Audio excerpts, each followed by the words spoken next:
continue our conversation about the Historians Project, I also want to spend some time talking about change over time. Historians pose questions, but they also really pay attention to change over time. And I would say that it's important to note that a lot of the questions that you'll be asked, whether it be discussion questions, exam questions, a lot of those have to do with change over time or the evolution of something culturally, socially, lots of different ways that this change over time can become part of the questions that you are asked. I'm going to go back to this example of 42nd Street as this idea of change over time, as a visual representation. So I showed you the image of New York City, 42nd Street, circa 1890. And so again, we have a black and white image where we have two girls holding hands walking down the street, and there's carriages here. You can tell that just by the clothes, it is dating the image. This was not available to us until us as in most of the country, until New York started to digitize these. And it also allows us to think about not just other areas, but this idea of how a street itself can change over time. So for instance, I'm going to show you another image.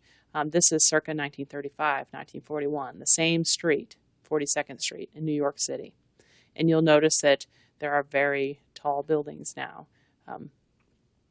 high rises, and you see that there's not carriages, there are cars here and paved roads, but you can kind of tell that there's also some similarities as far as the sidewalk is about the same size. You see a lot of change here, right? This can help us think about not just this image and how the street is changing, but you'll see that the way people get around is changing. The technology is changing. And so we can think about lots of things in just this one image of the same street when we look at it about 40, 50 years later. Another image, this is from circa 1975, and you see that this is very different once again. We still see cars.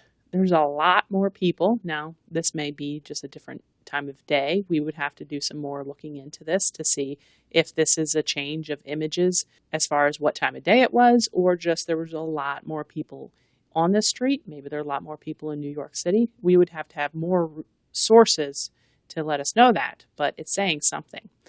The other thing that really should jump out at you is there's signs everywhere.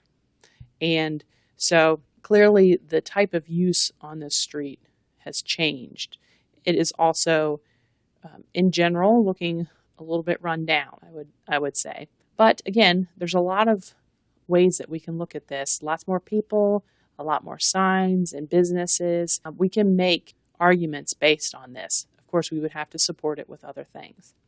And I'm going to show you one more image of this from the mid-90s. The city, New York City, really wanted to emphasize cleaning this street up starting in the 90s. And so you'll see that there's still lots of signs, there's still lots of businesses, but they're really focused as far as what they're allowing in there. There's the Ford Center for the Performing Arts.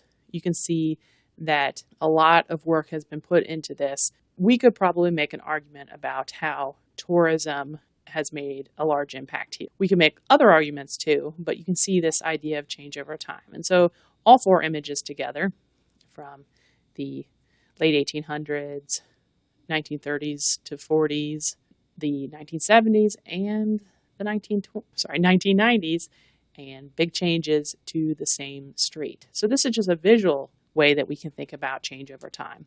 When you are asked about change over time, think about the ways that you can look at the sources, as far as a lot of times what you're going to have to pull from is written sources for this same sort of change. So what are the differences between the first and the second? Or in our situation, number 1, 2, 3, and 4 images, you can think about that same thing as far as when each time you were introduced to a topic, what changed between the first time and then the next time and then the next time. And that's a way that you can think about that visually, but also help you focus on this sense of how are things changing from one moment or a span of time to the next. And that is a very common question in history.